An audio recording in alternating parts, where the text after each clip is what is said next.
नरेंद्र मोदी के जुमलों से ये देश वाकई आतंकित हो चुका है। मतलब ऐसे जुमले फेंके जा रहे हैं कि लपेटने वाले लपेट ही नहीं पा रहे हैं। अब किसी सभा में कहा गया, मान्यवर ने कहा कि मैं 70 के दशक में होता तो मैं ये करता, मैं वो करता। अरे आप 70 के दशक में नहीं थे, और अच्छा ही हुआ आप नहीं थे, क्योंकि 70 के दशक में इंदिरा जी थी, जिन्होंने दुनिया की आंख में आंख डाल के पाकिस्तान के 2 टुकड़े किए, बांग्लादेश को जन्म दिया। आपकी तरह कोई घुसा हुआ नहीं है कहकर चुपचाप नहीं बैठी। आप अब है ना, आप 14 से 24 तक आप ही आप थे, हर तरफ आप थे, हर नजारे में आप थे, हर फ्रेम में आप थे। क्या किया आपने? आप तो बहुत कुछ कर सकते थे। आप चाहते तो आप करोड़ों युवाओं के लिए रोजगार बनाते, लेकिन आपने उनको पकौड़ा तलने की सलाह दी। आपने हजारों लाखों सरकारी पद खाली रखे जो उनको दिए जा सकते थे।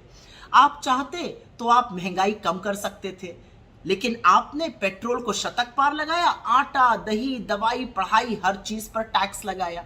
आप चाहते तो आप गरीबी को कम कर सकते थे, लेकिन आपने इस देश के गरीब को और गरीब बनाया और अमीर को और अमीर बनाया, और उस खाई को इतना बढ़ा दिया दोनों के बीच में कि देश के आपके जो अमीर मित्र हैं वो 1600 करोड़ रुपए कमा रहे हैं दिन का, और गरीब बेचारा 46 रुपए रोज पर गुजर बसर कर रहा है। आप चाहते तो आप मजदूरों के लिए बहुत कुछ कर सकते, लेकिन आपने तो लाखों मजदूरों को चिलचिलाती धूप में पैदल चलवा दिया। पैरों में छाले और फफोले लिए वो विवश होकर पैदल चलते रहे, और आप सुप्रीम कोर्ट में झूठ बोलते रहे। अरे आप चाहते तो आप कोरोना का प्रबंधन करते, लेकिन आप तो मस्त थे अपनी ही दुनिया में, अपने ही राग लाप में।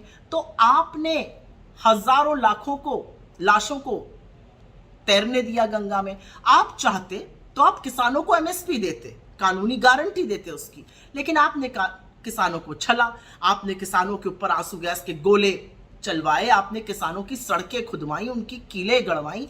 आपने क्या क्या नहीं किया किसानों का। 700 किसानों की शहादत हो गई, आप देखते रह गए।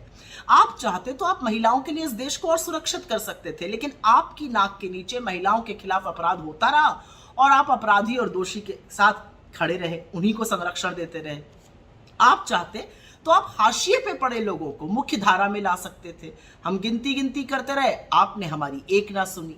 तो आप बहुत कुछ कर सकते थे, लेकिन करी है आपने जुमलों की बौछार, और करा है आपने बहुत लोगों को बरगलाने का काम। असलियत यह है कि 10 साल झुंझुना बजाया है आपने, लेकिन घबराइए नहीं, रिटायरमेंट का टाइम आ गया है। इंडिया की सरकार बनने वाली है। इंडिया की सरकार बनते ही 30 लाख सरकारी जो पद रिक्त पड़े उनको भरेगी, 1 लाख का स्टाइपेंड देगी 1 साल का। महिलाओं के खाते में खटाखट खटाखट खटाखट 1 लाख रुपए आने वाला है। किसानों को फटाफट एमएसपी की कानूनी गारंटी मिलेगी, उनका कर्जा माफ होगा, जीएसटी से उनकी खेती मुक्त होगी। हम मनरेगा का मानदेय बढ़ाने वाले हैं, 400 रुपए प्रतिदिन का करने वाले हैं, और हम गिनती करा कर रहेंगे, और गिनती कराएंगे। हाशिए पे पड़े दलितों, वंचितों, आदिवासियों, गरीब सामान्य वर्ग को मुख्य धारा में लाएंगे, जो आप नहीं कर पाए। लेकिन कभी कभी सोचती हूँ आपने ऐसा क्यों नहीं किया। आपके पास तो प्रचंड बहुमत था, आप चाहते तो आप बहुत कुछ कर सकते थे, लेकिन अब समझ में आया आप तो बायोलॉजिकल ही नहीं है। ऐसे काम तो बायोलॉजिकल नेता करते हैं, तो आप कैसे करते हैं?